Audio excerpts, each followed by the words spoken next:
Hey guys, welcome back to another episode of the Music Den. I'm your host, Armando Venditti. Hoping you guys are having a fantastic evening.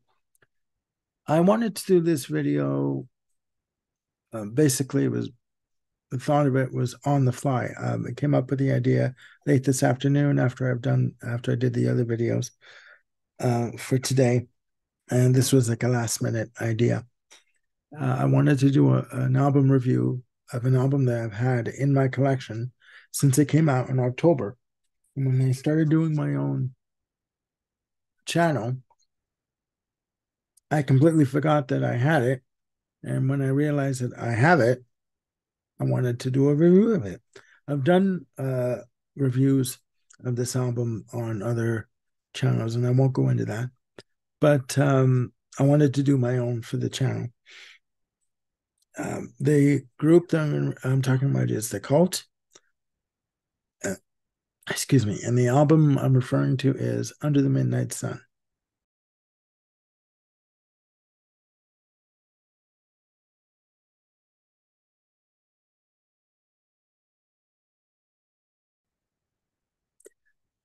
This is The Cult's 11th album.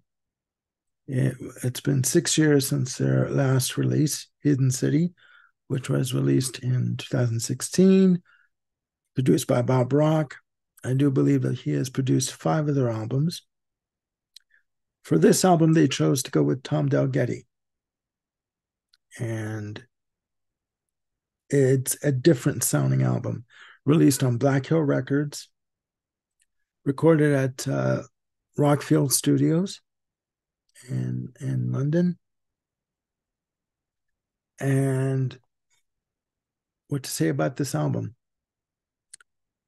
It's it's a difficult album to pin down. The Cult, as you know, have always been one that basically were a hard rock band, a melodic hard rock band. And this album, however, they approach things, it seems, from a different angle, from a different perspective. This is a more introspective, dare I say, more mature album in the arrangements and the production and the whole presentation of the album. As you could tell from the album cover, very sparse, very minimal in terms of album cover design, which kind of reflects what is on the CD, what is in the album. Okay. The Cult, as only you may know, are infamous for having rotating lineups. People come in and out, for whatever reason. But the two mainstays of the group are Ian Astbury on vocals and Billy Duffy on guitars, acoustic and electric. But basically, the rest of the cast is basically supporting them. Um, it is what it is. It's how they operate. They how can I put this? During their album, I believe in 2001, Beyond Good and Evil, during the recording of that album, Matt Sorum of Guns N' Roses, Velvet Revolver, and was back in the band on drums. And the bass player, whose name escapes me right now, asked him when they were going over material for the album in the studio, shouldn't we be doing something, quote unquote, something to that effect? And the bass player asked Billy Duffy if they could contribute some musical ideas. Maybe we could do a certain piece this way, try it this way. And Billy Duffy turned to him and said, look, Ian and I write the music for the Cult. You just sit there and wait until we're ready to use you. So right then and there, that put a that cast a spell over how these recording sessions were going to go with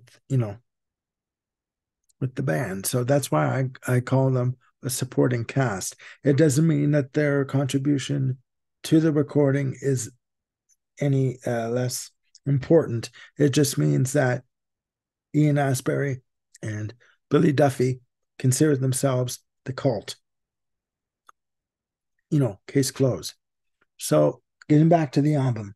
On this album, you have Ian Astbury on lead vocals and percussion, Billy Duffy on various guitars, acoustic and electric, Charlie Jones on electric and upright bass, and you have Ian Matthews on drums. Okay. The album itself, I don't know if I mentioned this, released on Black Hill Records. They were previously signed to Cooking Vinyl Records, not Delicious Vinyl, Cooking Vinyl Records. The album is a short album. It's only 35 minutes and change. And it's split up into two parts. The first part is a much more rocking album. Having said that, it isn't what you would expect from the Cult. Yes, it has heavy guitars, but they're much more laid back. There's no heavy soloing on any of the tracks on this album. The second half of the album is much more, again, more introspective in terms of the lyrical content, and in terms of the arrangements. There are orchestral elements used on these tracks. The guitars are used more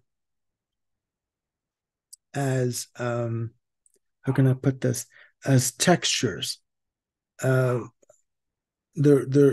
used as, they're multi-tracked and used as layers and textures as a backdrop for the music. Okay. The lead-off single was Give Me Mercy. So and when I hear that track, it's a fantastic piece of work. It is very beautiful. It is very emotional. What Ian Astbury has said in the press for this album was they needed and wanted to find a new way, a new language musically to communicate with their audience and with each other in the studio. And they really have. I mean, this is a beautiful, rich, textured album. Like I said, Give Me Mercy was the first single. In the Cut Inside was the second single. But getting back to Give Me Mercy, what he's basically saying to the character is saying in the song to his partner, his wife, his girlfriend, is, I can't give you all of the answers right now. Give me time to be able to explain to you what it is I'm going through and where you and I will end up in the end. Part of the chorus says, give me mercy, love will find you, a new language, meaning give me time again to figure out in my head and in my heart where I'm going in my life and how you fit into that scheme. You do, but I want to be able to figure out how you fit into the scheme. And eventually we will be together again. The entire album, songs like Mirror and Cut Inside, and Knife Through Butterfly Heart, they're very introspective tracks. basically saying that the person is looking back on their life, looking into themselves, looking back on life, and figuring out where they fit in right now. And to me, that's what this album is saying as a whole. Um, to me, the music is saying maybe right now we don't know where we fit in because this album is so different. Maybe the time has come for us to fit into another category as opposed to what you're used to hearing us, previous. That's what I'm taking from it. Um, Other tracks of note on the album are Impermanence, another really introspective, rich track. The title track, last song on the CD, Under the Midnight Sun. When I first heard this, I thought it was one of the most beautiful pieces of music I've ever heard in my life because it has I was going to say acoustic, an orchestral arrangement to it, and it's a very atmospheric track and a very melancholy piece of music that it's basically saying in the end, this one track to me is saying basically that in the end, you don't know where you're going to end up. You can have all the best intentions in the world to do right by yourself and right by those around you and do all the right things and try and say all the right things and be a responsible, upstanding citizen. But in the end, circumstances are going to occur that you have no control over. And in the end, you really don't know how a situation or how life is going to turn out. That's what I'm taking from it. Okay. And again, music isn't interpretive, and you can interpret whatever you want. You can take from this album whatever you want to take from it. Again, it's not the album overall, it's not an out rocker of an album. There are no grand solos from Billy Duffy. But I think this was the album that the band were meant to make at this time. And this was the statement that they wanted to make at this time. And I applaud them for it. Like I've said before in another review, I applaud them for doing this. And I applaud them for basically they're taking a chance. This is an album for them. Right? I mean, obviously you want your audience to like what you're doing and follow you wherever you go. But this, for me, Under the Midnight Sun, is an album that the cult, in the end, wanted to make for themselves, and that they're happy with this. So, I mean, again, I applaud them for that. But that is just my opinion. So please, down below, down there, please let me know what you think of this album. Do you like the cult? Do you like this album? Do you think that the cult missed the boat on this album? Do you think they should go back to the more rocking type of heavier type of songs with some, Love and Move on Machine, Little Devil,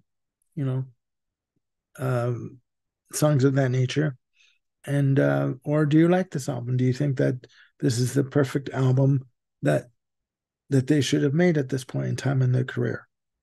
And I mean, it's got to be said too, they've had a very volatile career. So with Ian Astbury saying at one point, I don't want to tour with them anymore, I don't want to make any more albums, to saying, well, yeah, let's try it again, and going like 6 or 7 or 8 years between album releases. Do you think that after a 6-year break that this is the album that they should have released at this point in time in their career? So please let me know what your thoughts are. And click like and subscribe and hit the notification bell for any new content that I've got coming up. And yeah, and I hope you guys are having a great night. You're looking after yourselves and one another. And I will see you very soon with a new video. Bye for now.